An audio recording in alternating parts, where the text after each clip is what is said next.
جمشید نے سوچا کہ شاید اگنی دوت اسے سرنگ میں بند کر کے مار دینا چاہتا ہے۔ سرنگ ایک طرف کو مڑ گئی تھی۔ ذرا آگے جا کر جمشید نے دیکھا کہ ایک جگہ سرنگ کی دیوار کے ساتھ ایک مشعل جل رہی ہے۔ وہ جلتی ہوئی مشعل کی طرف بڑھا۔ جیسے ہی مشعل کی روشنی میں آیا، ایک دھماکے کی آواز بلند ہوئی۔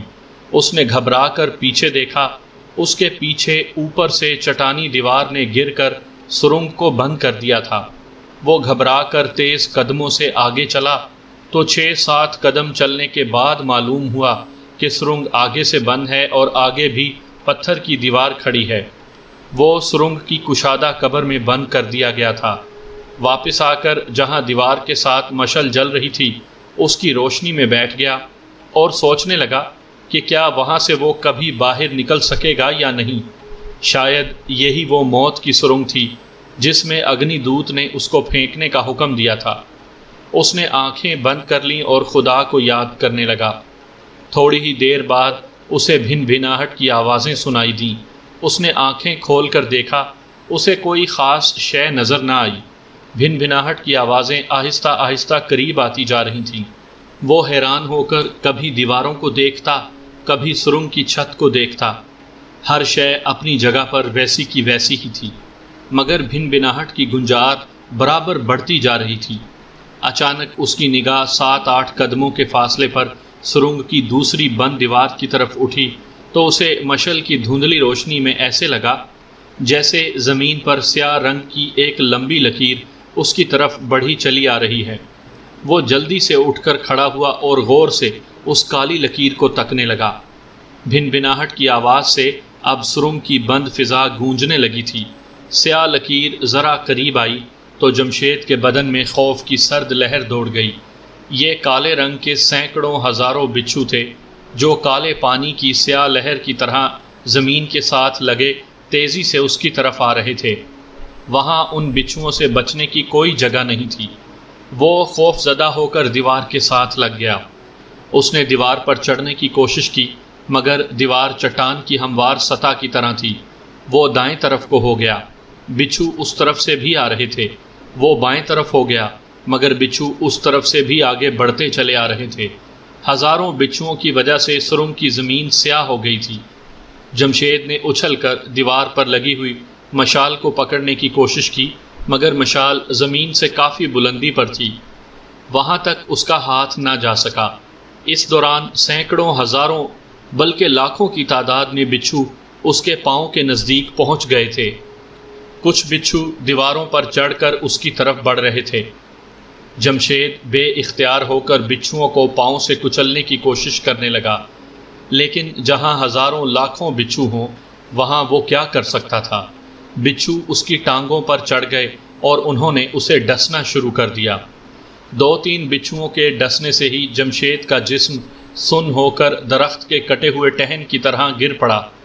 اس کے گرتے ہی بچھو اس کے سارے جسم پر چڑھ گئے۔ بچھوؤں نے جمشید کے جسم کو نوچ نوچ کر کھانا شروع کر دیا۔ بچھوؤں کے ڈنک کے زہر سے اس کا جسم مکمل طور پر بے حس ہو گیا۔ اس کی آواز بند ہو گئی تھی، وہ صرف دیکھ اور سن سکتا تھا۔ وہ خوفناک سے خوفناک آسیبوں اور خطرناک سے خطرناک ڈائنوں کا شکار ہوا تھا، مگر اس نے آج تک ایسی اذیت نہیں دیکھی تھی جس اذیت کو وہ اپنی آنکھوں سے اپنے جسم پر وارد ہوتے دیکھ رہا تھا۔ آپ اندازہ لگا سکتے ہیں کہ جس آدمی کا جسم اس کی آنکھوں کے سامنے بچھو کتر کتر کر کھا رہے ہوں اور وہ ہاتھ بھی نہ ہلا سکتا ہو تو اس کی کیا حالت ہوگی۔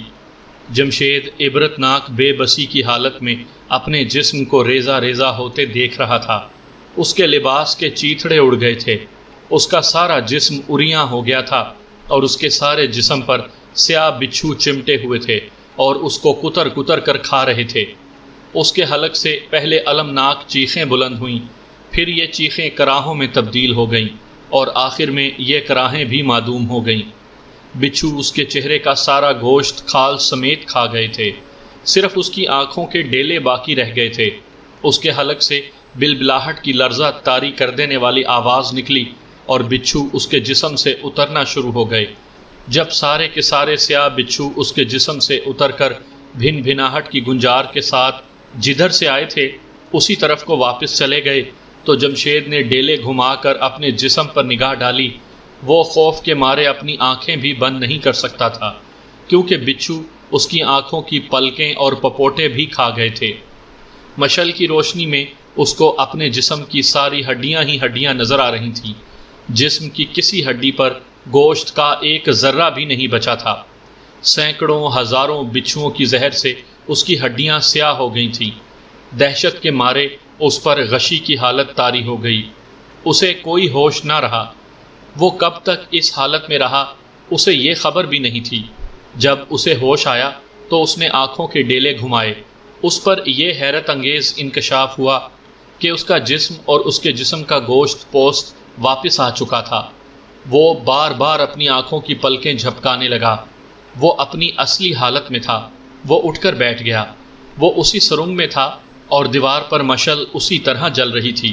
اس نے کھڑا ہونا چاہا مگر وہ اپنے نچلے دھڑ کو ہلا نہ سکا۔ اس کا نچلا دھڑ جیسے زمین کے ساتھ پیوست ہو چکا تھا، مگر اس کی ٹانگیں بے جان نہیں ہوئی تھیں۔ اس نے اپنے نچلے دھڑ پر ہاتھ پھیرا تو اس کو اپنے نچلے دھڑ کے زندہ ہونے کا احساس ہوا۔ یہ بڑی خوفناک حالت تھی۔ اس نے اپنا اوپر والا دھڑ دیوار کے ساتھ لگا دیا اور سوچنے لگا کہ اس عذاب سے اسے کیسے چھٹکارا مل سکے گا۔ اس کے اختیار میں کچھ نہیں تھا۔ وہ جانتا تھا کہ یہ اسے اس کے گناہوں کی سزا مل رہی ہے، اور جب تک سزا کا مرحلہ ختم نہیں ہو جاتا اسے سزا کو بھگتنا ہوگا۔ وہ راضی برضا تھا اور دل میں خداوند کریم سے اپنے گناہوں کی معافی مانگ رہا تھا۔ اتنے میں اسے ایک بار پھر وہی بچھوؤں کی بھن بھناہٹ کی لرزا دینے والی آواز سنائی دی۔ اس کی نگاہیں سرنگ کی اس دیوار کی طرف اٹھ گئیں جہاں سے کچھ دیر پہلے بچھوؤں کی فوج نمودار ہوئی تھی۔ اس نے دیکھا کہ ہزاروں لاکھوں سیاہ بچھو کالے پانی کی لہر کی طرح سرنگ کی دیوار سے نکل کر اس کی طرف بڑھ رہے تھے۔ وہ ایک بار پھر اسی المناک اذیت سے گزرنے والا تھا جس میں سے وہ پہلے بھی گزر چکا تھا۔ خوف کے مارے اس کے ہونٹ کانپنے لگے، منہ سے عجیب قسم کی کراہیں اپنے آپ نکلنے لگیں۔ بچھوؤں کی فوج اب اس کے قریب پہنچ گئی تھی۔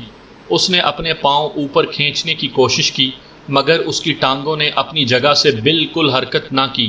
اس نے آنکھیں بند کر لیں۔ بچھو اس کے جسم پر چڑھنے لگے۔ بچھوؤں کی پہلی قطار نے اس کی ٹانگوں کو ڈسنا شروع کر دیا۔ جمشید نے گھبرا کر آنکھیں کھول دیں۔ بچھو اس کی ٹانگوں کا گوشت کھانے کے بعد اب اس کے پیٹ تک آ گئے تھے۔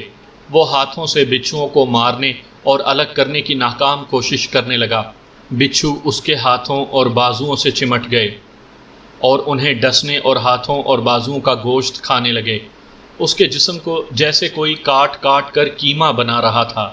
جمشید یہ اذیت زیادہ دیر تک برداشت نہ کر سکا اور بے ہوش ہو گیا۔ اسے کوئی اندازہ نہیں تھا کہ وہ کب تک بے ہوش رہا۔ جب اسے ہوش آیا تو اس کی آنکھوں کے حلقوں میں صرف 2 ڈیلے ہی باقی رہ گئے تھے۔ اس کے جسم کی صرف ہڈیاں ہی باقی رہ گئی تھیں۔ خوف سے اس کی چیخ نکل گئی اور وہ بے ہوش ہو گیا۔ عذاب کا یہ عمل بار بار دہرایا جانے لگا۔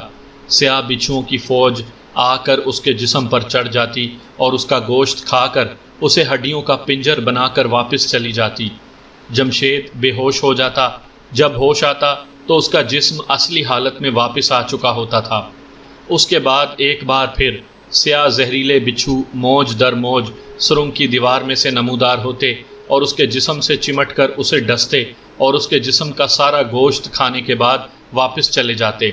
سرنگ کے اندر نہ کوئی دن تھا نہ رات تھی، نہ صبح تھی نہ شام تھی، نہ کوئی ساتھی تھا نہ کوئی مددگار تھا۔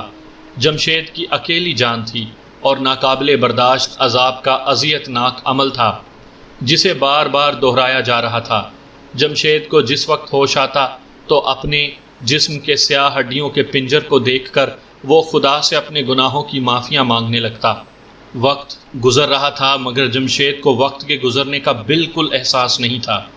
بار بار اس کے جسم سے بچھو چمٹ کر اس کے گوشت کو کتر کتر کر کھاتے اور پھر کچھ وقت گزر جانے پر اس کا جسم اصلی حالت میں آتا اور ایک بار پھر بچھوؤں کی فوج نمودار ہوتی اور اس کے جسم کو ڈسنے اور کھانے لگتی۔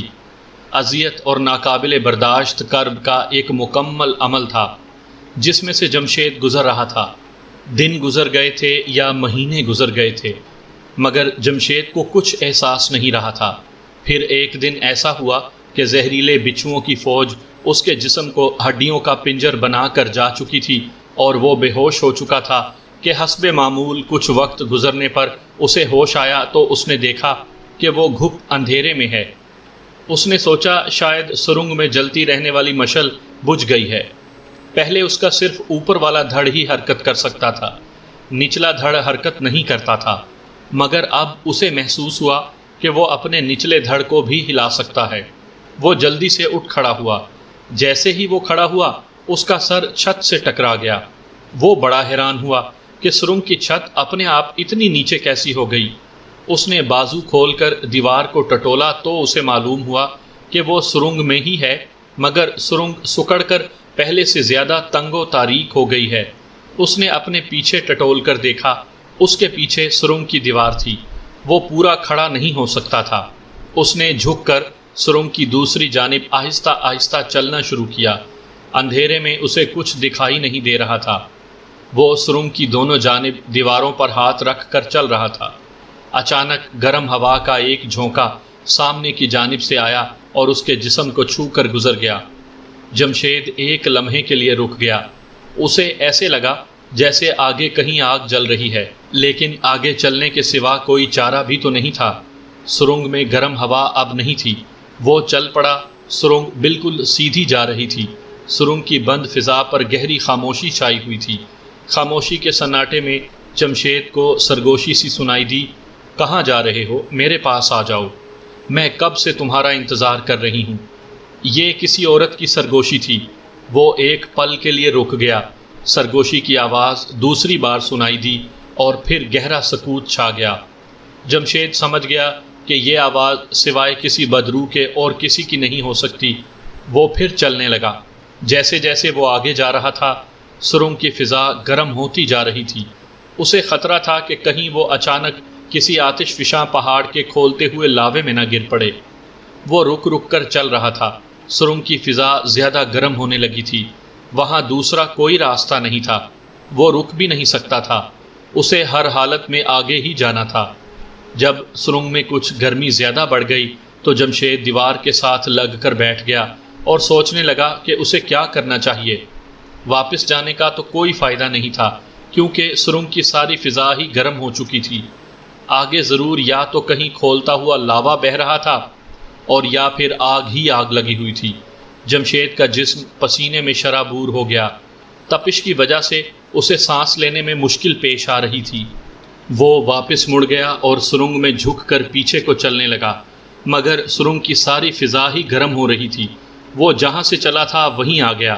اندھیرے میں اس نے سرنگ کی بند دیوار پر ہاتھ رکھا تو وہ بھی گرم ہو رہی تھی۔ اسے یقین ہونے لگا کہ وہ اسی سرنگ میں جل کر راکھ ہو جائے گا۔ وہ بیٹھ گیا اور لمبے لمبے سانس لینے لگا۔ اچانک اسے غیبی عورت کی سرگوشی ایک بار پھر سنائی دی، میرے پاس کیوں نہیں آ جاتے؟ میں کب سے تمہارا انتظار کر رہی ہوں۔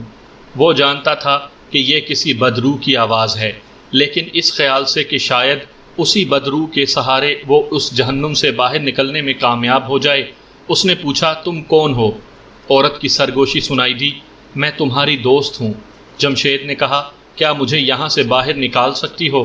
عورت نے سرگوشی میں جواب دیا ہاں میں تمہیں یہاں سے باہر نکال سکتی ہوں، لیکن پراسرار عورت خاموش ہو گئی۔ جمشید نے پوچھا لیکن کیا؟ اگر تم مجھے یہاں سے باہر نہیں نکال سکتی تو تم مجھے اپنے پاس کس لیے بلا رہی ہو؟ پراسرار عورت نے سرگوشی میں کہا لیکن تمہیں میری ایک شرط پوری کرنی ہوگی۔ سرنگ میں آگ کی تپش بڑھتی جا رہی تھی۔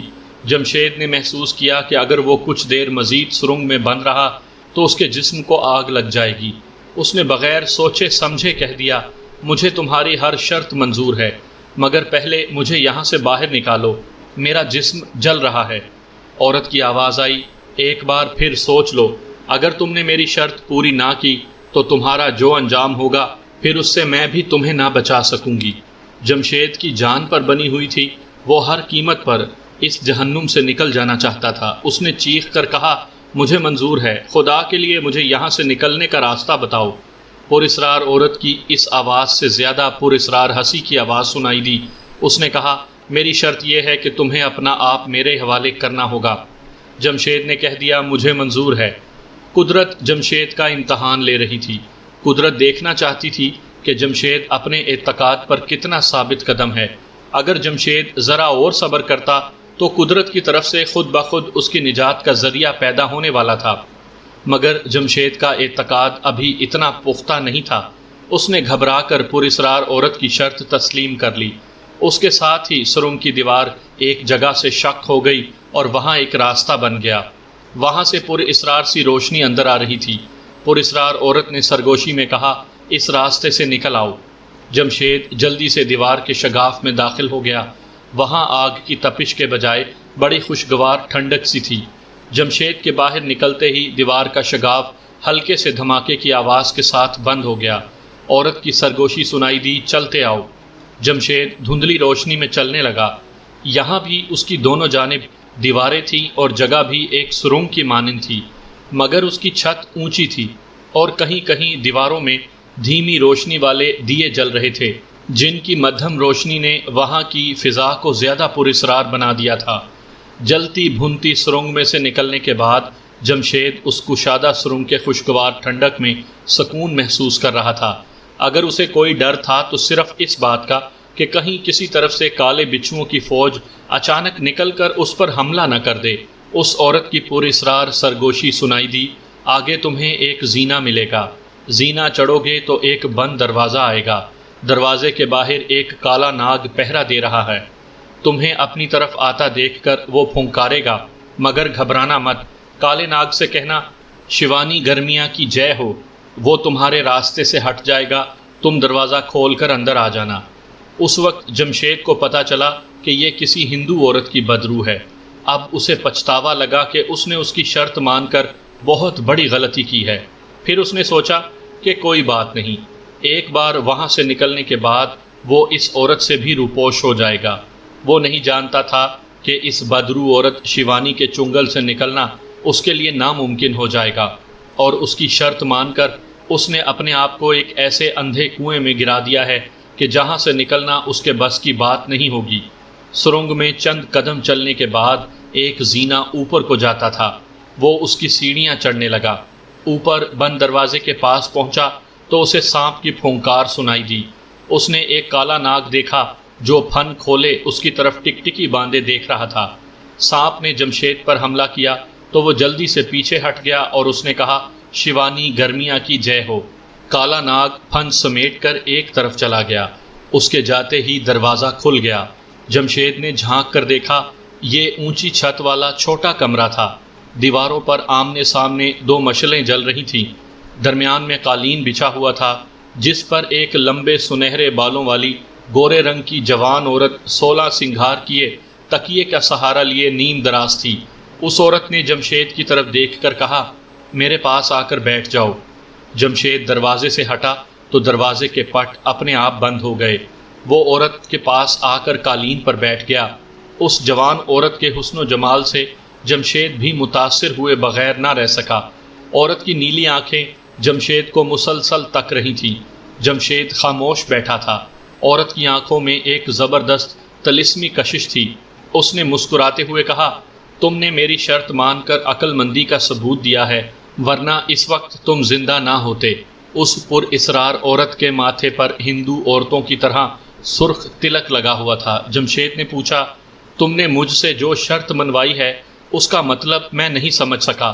تم نے کہا تھا کہ میں اپنا آپ تمہارے حوالے کر دوں، اس سے تمہاری کیا مراد تھی؟ اس عورت نے کہا میرا نام شیوانی ہے، تم مجھے میرے نام سے بلا سکتے ہو۔ تم نے اپنا آپ میرے حوالے کر دیا ہے، تمہیں بہت جلد معلوم ہو جائے گا کہ اس کا مطلب کیا ہے۔ جمشید نے ایک نظر سے کمرے کا جائزہ لیا اور شیوانی سے پوچھا کیا میں پوچھ سکتا ہوں کہ تم کون ہو اور یہ جگہ کون سی ہے؟ شیوانی نے گاؤ تکیے پر پہلو بدلتے ہوئے محبت بھری نگاہوں سے جمشید کو دیکھا اور اس کا ہاتھ اپنے ہاتھ میں لے کر کہا تم سوال بہت کرتے ہو، کیا تمہارے لیے اتنا کافی نہیں ہے کہ تمہیں ایک جوان اور خوبصورت عورت کا ساتھ مل گیا اور تم موت کے منہ سے زندہ نکل آئے ہو؟ جمشید نے دل میں سوچا کہ عقل مندی کا تقاضا یہی ہے کہ اس عورت سے زیادہ سوال جواب نہ کیے جائیں اور اس کی رضامندی میں شامل ہو کر اس کا دل جیتا جائے اور پھر یہاں سے فرار ہونے کی کوشش کی جائے۔ اتنا وہ سمجھ گیا تھا کہ یہ کسی گناہ گار بت پرست عورت کی بدرو ہے جو خوبصورت عورت کا روپ دھار کر اس کے سامنے بیٹھی ہے۔ جمشید نے اپنے چہرے پر زبردستی کی مسکراہٹ لاتے ہوئے کہا، شیوانی جی، میں تمہارا شکریہ ادا کرتا ہوں کہ تمہاری وجہ سے میری جان بچ گئی۔ شیوانی بدرو نے جمشید کے ہاتھ کو دوسرے ہاتھ سے تھپ تھپاتے ہوئے کہا، شکریہ ادا کرنے کی کیا ضرورت ہے؟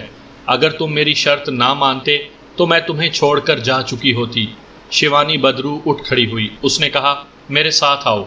اس نے جمشید کا ہاتھ تھام رکھا تھا۔ جمشید چپ چاپ اس کے ساتھ چل پڑا۔ سامنے والی دیوار میں ایک تنگ دروازہ تھا جو کھلا تھا۔ آگے ایک زینہ نیچے اترتا تھا۔ نیچے ایک تہہ خانہ تھا جس کی دیواروں پر مشعلیں جل رہی تھیں۔ ان کی روشنی میں جمشید نے دیکھا کہ تہہ خانہ بڑا تھا۔ اس کی دیواروں میں طاق تھے جن میں ہندو دیوی دیوتاؤں کی مورتیاں لگی ہوئی تھیں۔ ایک طاق میں کسی دیوی کی بڑی مورتی تھی جس کے پاؤں میں لوبان سلگ رہا تھا۔ تہہ خانے کی فضا لوبان کی خوشبو سے بوجھل ہو رہی تھی۔ اس بڑی مورتی کے پاس فرش پر بانس کی 2 ارتھیاں ساتھ ساتھ پڑی تھیں۔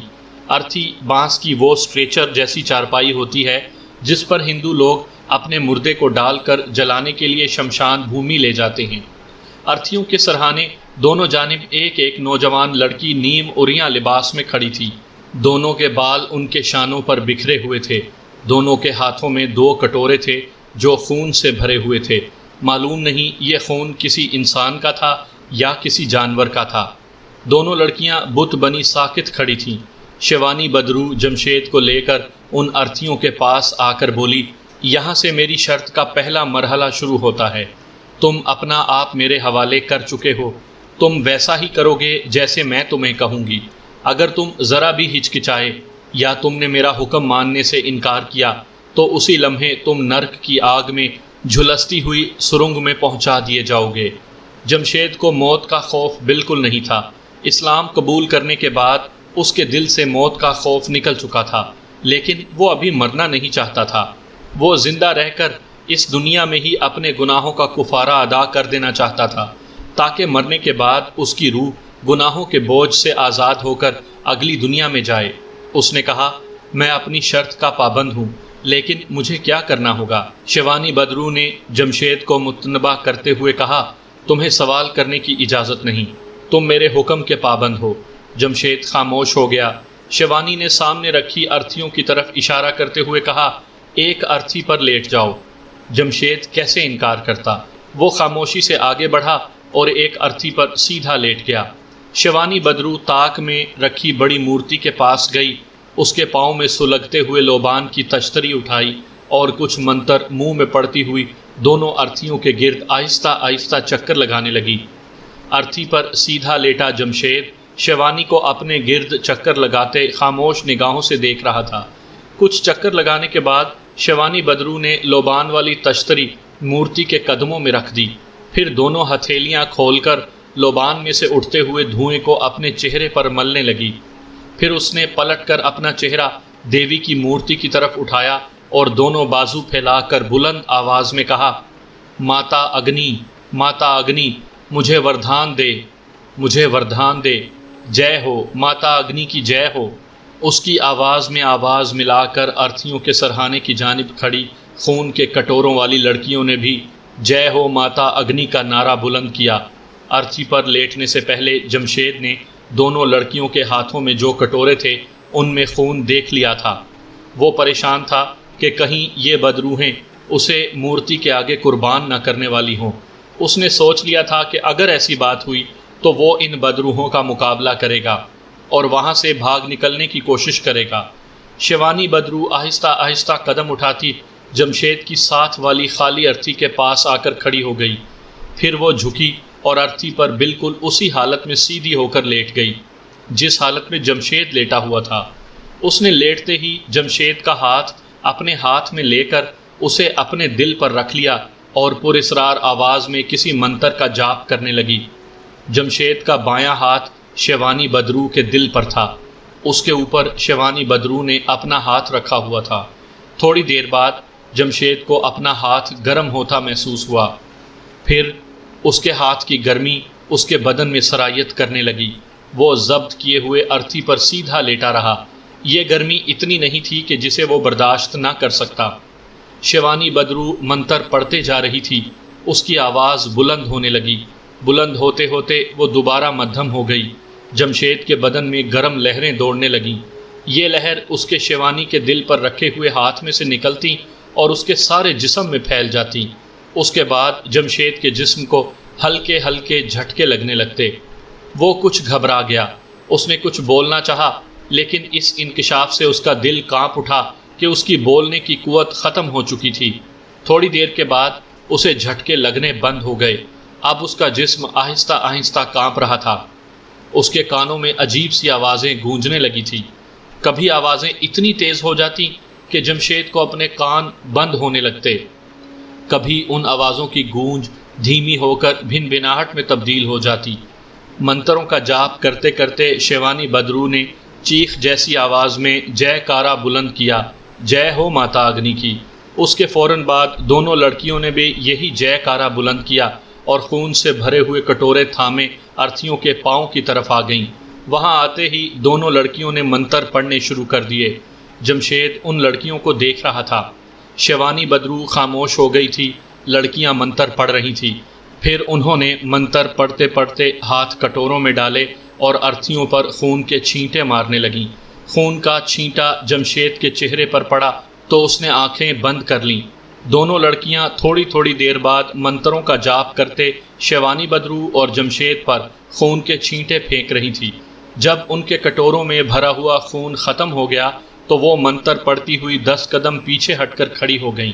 خون کے قطرے جمشید کے ہونٹوں پر بھی پڑے تھے۔ اسے خون کا ذائقہ محسوس ہو رہا تھا۔ اس نے ہاتھ سے اپنے ہونٹوں پر سے خون پونچھنا چاہا، لیکن اسے معلوم ہوا کہ وہ اپنے جسم کو حرکت نہیں دے سکتا، صرف اپنی آنکھیں ہلا سکتا تھا۔ اس کا ہاتھ ابھی تک شیوانی بدرو کے دل پر تھا اور اس کے اوپر شیوانی نے اسی طرح اپنا ہاتھ رکھا ہوا تھا۔ اس نے آنکھیں گھما کر ارتھی پر لیٹی شیوانی بدرو پر نظر ڈالی۔ شیوانی آہستہ آہستہ جمشید کی طرف پہلو بدل رہی تھی۔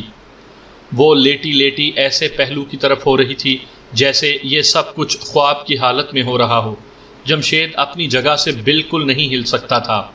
شیوانی ایک طرف کو جھکتے جھکتے ایک دم سے جمشید کے اوپر گر پڑی۔ جمشید کو ایسے لگا جیسے اس کے اوپر کوئی ایسا درندہ گر پڑا ہو جس کے جسم پر ہزاروں لاکھوں لمبے لمبے کانٹے ہوں۔ یہ کانٹے اس کے بدن میں چبھ گئے تھے اور اس کے جسم میں درد کی ٹیسیں اٹھنے لگیں۔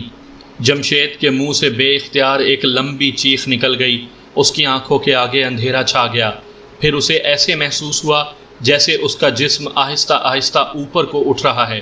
خوف اور دہشت کی وجہ سے اس کا حلق خشک ہو گیا۔ اس کے حلق سے آواز تک نہیں نکل رہی تھی۔ اس کا جسم اوپر کو اٹھ رہا تھا اور شیوانی بدرو کا سینکڑوں من وزنی کانٹوں سے بھرا ہوا جسم نیچے کی طرف جا رہا تھا۔ پھر ایک دم اس کے کانوں میں عورتوں کے منتر پڑھنے کی بلند اور تیز آوازیں گونجنے لگیں۔ اس کی آنکھوں کا اندھیرا غائب ہو گیا اور اس کا جسم بھی ہلکا ہو گیا۔ اس نے دیکھا کہ وہ شیوانی بدرو کے جسم کے اندر سے گزر کر باہر نکل آیا ہے اور شیوانی اس کی ارتھی پر سیدھی پڑی ہے۔ اس کا جسم ارتھی سے 10 فٹ بلند ہو کر فضا میں ٹھہر گیا تھا۔ لڑکیوں کے تیز تیز منتر پڑھنے کا شور زیادہ بلند ہو گیا تھا۔ منتروں کے شور میں اس کا فضا میں معلق جسم اپنے آپ بائیں طرف ہٹ گیا اور پھر آہستہ آہستہ اس ارتھی پر آ کر لیٹ گیا جس ارتھی پر تھوڑی دیر پہلے شیوانی لیٹی ہوئی تھی۔ اسے ابھی تک اپنے جسم میں چبھے ہوئے کانٹوں کی چبھن محسوس ہو رہی تھی۔ اس نے آنکھیں موڑ کر دیکھا، شیوانی بدرو اپنی ارتھی سے اٹھ کر اس کی ارتھی کے پہلو میں آ کر کھڑی ہو گئی تھی اور اس کی طرف گھور کر دیکھ رہی تھی۔ لڑکیوں کے منتر پڑھنے کی آوازیں بند ہو گئی تھیں۔ جمشید کو اپنا جسم جکڑا ہوا محسوس ہو رہا تھا۔ اس کا سانس آہستہ آہستہ چل رہا تھا۔ اس کے دل کی دھڑکن مدھم ہو گئی تھی۔